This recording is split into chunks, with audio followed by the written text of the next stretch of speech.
Good morning. I hope you're having a good day. If all's going well, this should be uploaded on May 12th, 2025. Today I'm going to be showing you a video about my Lego Thomas the Tank Engine. Finally completed after about 3 years of work. Although it's not completely completed because I do have a different design that I want to substitute this for. This locomotive is motorizable with circuit cubes, but I took that out because I could not get the motors to work properly in it so that it could actually run smoothly. And I wanted to add suspension to it, as you can see on the bottom, with the rubber bands right there. I will do a little bit more of a video on that sometime in the future, I think. That outlines kind of how I went from a rigid suspension to wanting suspension in all my models, as well as a video that outlines my plans for modeling in the future. But for now, I'm just going to be showing you this model in its entirety. Okay, so some details about this model. It is 8 studs wide and 33 studs long from the front buffer right there to the back buffer. And I'm pretty happy with it. It's a decent size, although technically the reason I made a new design for it is it should be 1 stud wider, and the height is a little bit off on this model too. But the scale I'm going for is like 1:38. So that's a little bit bigger than most Lego models you'll see of trains on the internet. Most people build to 1:48 for their scale. But I decided to make mine more accurate to the Lego scale, because if you look at the track gauge right here, it's 4 studs you can clearly see in the middle of the rails for the gauge. But if you measure from actually the tops of the rails, it's basically 4 3/4 studs, which is roughly the same amount in feet as a railway is in real life. In real life, they are gauged to 4 foot 8.5 inches for standard gauge, and smaller railways like the Talahin or the Skarloey and Thomas and Friends are gauged to like smaller sizes. Like this one's a 2-foot gauge, but it's between 3 studs because of how the rail spacing works in Lego. Yeah. The model itself has some pretty nice detailing. The boiler is easily removable, and you can look inside. I tried to add a little bit of a working valve gear, but Lego pieces are kind of a bit wide for that, so I don't have it perfect, but I'm working on making an internal valve gear for it because I really want to make all my locomotives have pneumatic power. Very weird power source if you know Lego, but I think if I do it just right, that will be about the closest thing to making an actual live steam model I could do with Lego bricks. Let me pause this. Sorry about that, just trying to get the boiler back on. Yeah, so this has a lot of different features. It's not the most detailed. Like, I know I obviously have several more iterations of building to go before I actually get to the most detailed possible, but I'm happy with it for now. Side rods, these are brick built, but I do plan in the future to replace them with 3D printed ones so that it actually has more of a streamlined look, and the rods won't pull apart when it's motorized. And then the cab roof, it's kind of hard to get off without breaking it. I will pause the video and get it off, but once I get it off, you can see the internal detailing I did in the cab, and it will be very interesting. So just like that, the cab comes off. You can see there's part of it right there that's supposed to be kind of coming down, and there's the whistle on the top, so you know where the front is. And inside here, I've got controls and like a little bit of a firebox. It's a little bit impossible to see, like you probably saw it when the boiler was off with the gray pieces, but it's got like an orange transparent brick in there to represent fire. And I used the same piece the Orient Express uses as gauges, which is the clock piece. I also used a crowbar for like a little lever, and a boomerang, and a clear 1x1 brick for the water gauge. And then I actually left some space in the bunker so that you can fill it with coal, if you can see in there. Because, like, a lot of models I've seen just have a fake coal load, and the ones I've seen with a real coal load look a lot cooler to me. So that's also something I'm going to be trying to put into all my models, is a space for coal to actually go down into the back of the cab if it's a tank engine. The way that the engine was originally motorized was underneath here. It was all like plates and stuff, like bricks and plates, and the motors were like right in this little cavity, right here in the back and the front. And then the battery box sat right above the middle wheel. But it was kind of a little bit ugly with seeing the blue there, but it wasn't too noticeable since, you know, I don't think a lot of people would be looking down there at the wheels. You probably would notice it if you were looking at it really close, but it wouldn't be too big of a deal. The wheels on this, yeah, they're still black wheels from Big Ben Bricks, but I would like to replace them with blue ones or get stickers to put on them, because the blue wheels, I think, would make it pop out a lot more. But overall, that's good.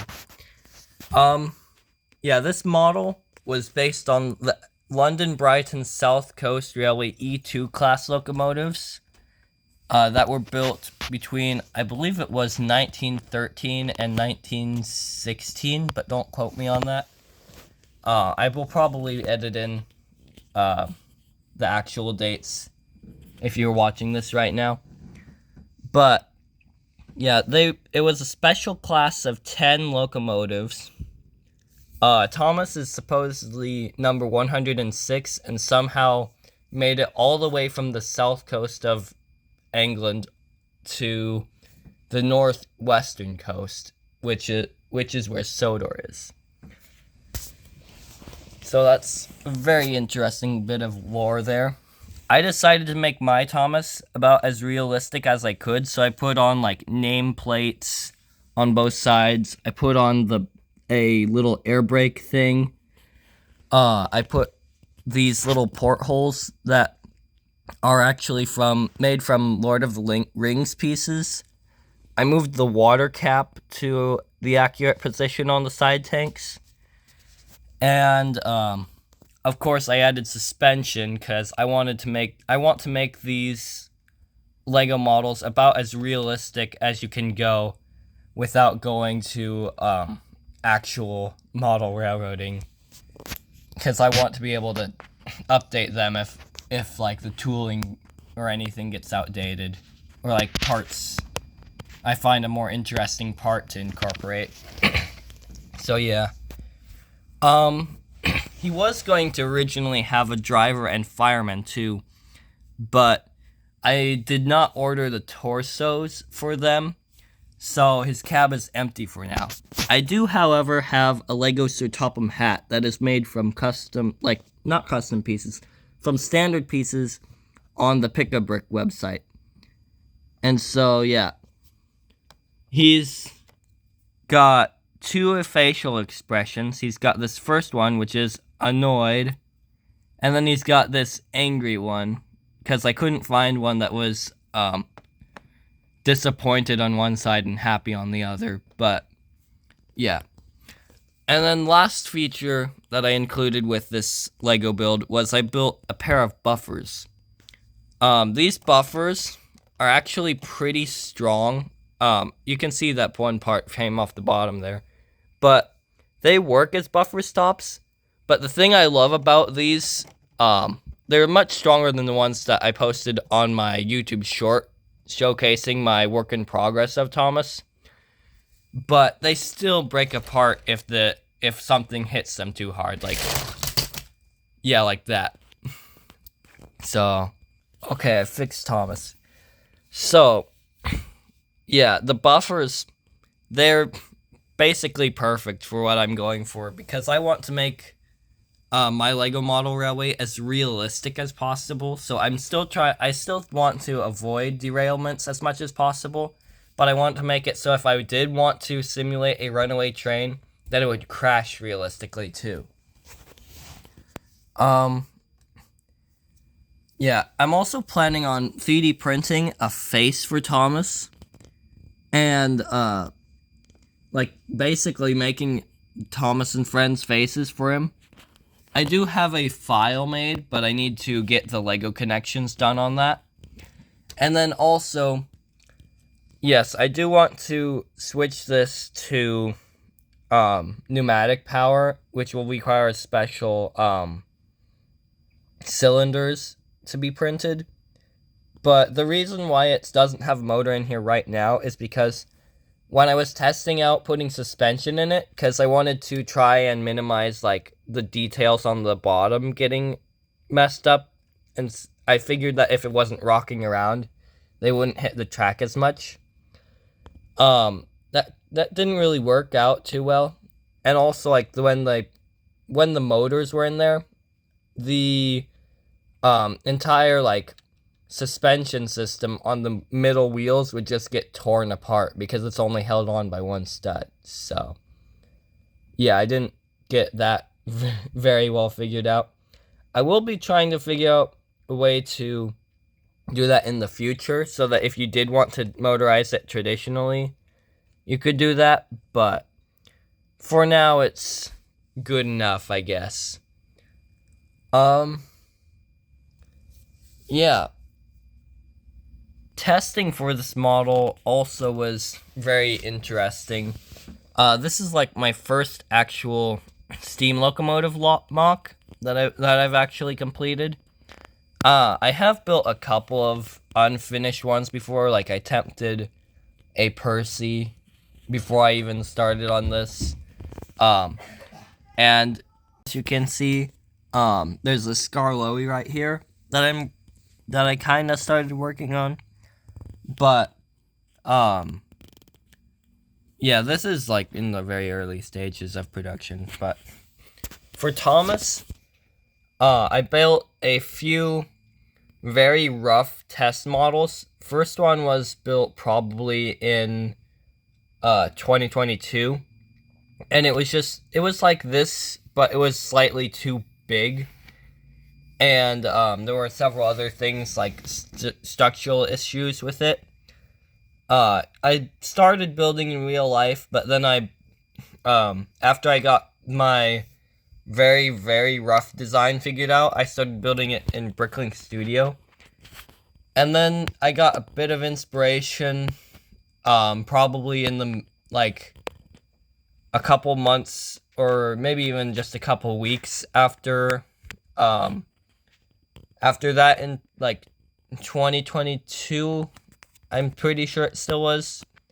Might need to check on the YouTube channel, but I built the model that I showed on my very first YouTube videos. That was of my recently rebuilt model, and that was the very beginnings of this design. It was basically built so I could test the stability of it and how it would look overall, because I could basically build part of it and imagine how the rest would fit together. And then from there, I went and I started building prototypes of the wheelbase, which I wanted to motorize, and tested those. Tested how they did with tractive effort, pulling things up hills, etc. And then finally, after I felt satisfied with that and I had the design completed in Bricklink Studio around like October of this last year, I bought all the parts from lego.com and from Bricklink, which is where the panels on the back of the coal bunker are from, as well as the blue boiler pieces, since Lego doesn't make blue or black round bricks right now. And yeah, basically I got all those parts ordered. I got the first first two packages, the one from the bestseller store for Lego and the one from the Bricklink order within like a couple of, I think it was within a month or two of ordering. But then the standard elements from Denmark, because Lego was having a little bit of a problem with sending things out, because like there was something backing them up, that it made it so that I didn't get the rest of the model until like February of this year.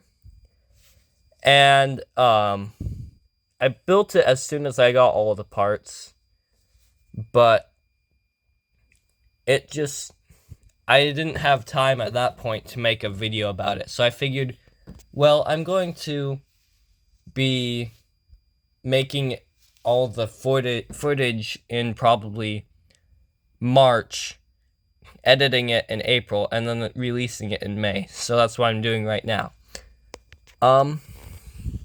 Yeah. A lot of the parts on this are pretty rare, one-off parts too. Like, it's got really long plate. Like, I think it's a 2x16 plate for the running board right there. That is currently available on lego.com, but it gets shipped from Denmark. The boiler, as I mentioned, Lego doesn't make pieces for that right now, and neither for the back of the coal bunker. And then the wheels are from Big Ben Bricks. I think you can probably build the brakes from standard pieces, but I didn't order enough bars, so I wound up cutting, like, I believe it was flex tube, but it might not be. It might be some, like, knockoff piece that is supposed to be, like, similar to flex tube, but it's not. And then, like, I cut that to length and put it on there. I ordered pneumatic tubing from lego.com, thinking it would be the right size for, like, attaching to things like this hand, or making, like, a little handrail on the side.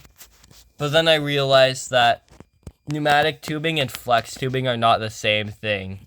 So that was kind of dumb of me, but I've not had any tubing before, so yeah. The plan for now is just to continue working on this model until I can afford to get the updated model, and then work on that until I've got it able to be motorized with both the circuit cubes and pneumatic systems that I'm making up. So that's about all I have to say for the model. There are a few other things like adjustable head cones, but other channels have commented on that. I will probably be making several more improvements to this in the future, but like for now, that's all I've got. So I hope you enjoyed seeing what I've built so far, and I hope that this gives you ideas for your own Lego models. So if you want to build something like, I don't know, say another type of tank engine or a character from another show that features trains, hopefully this gives you a few ideas on like how the parts attach and like how you can make a decent model without being an absolute master builder that Lego hires. Hope you have a great rest of your day, and I guess I'll leave it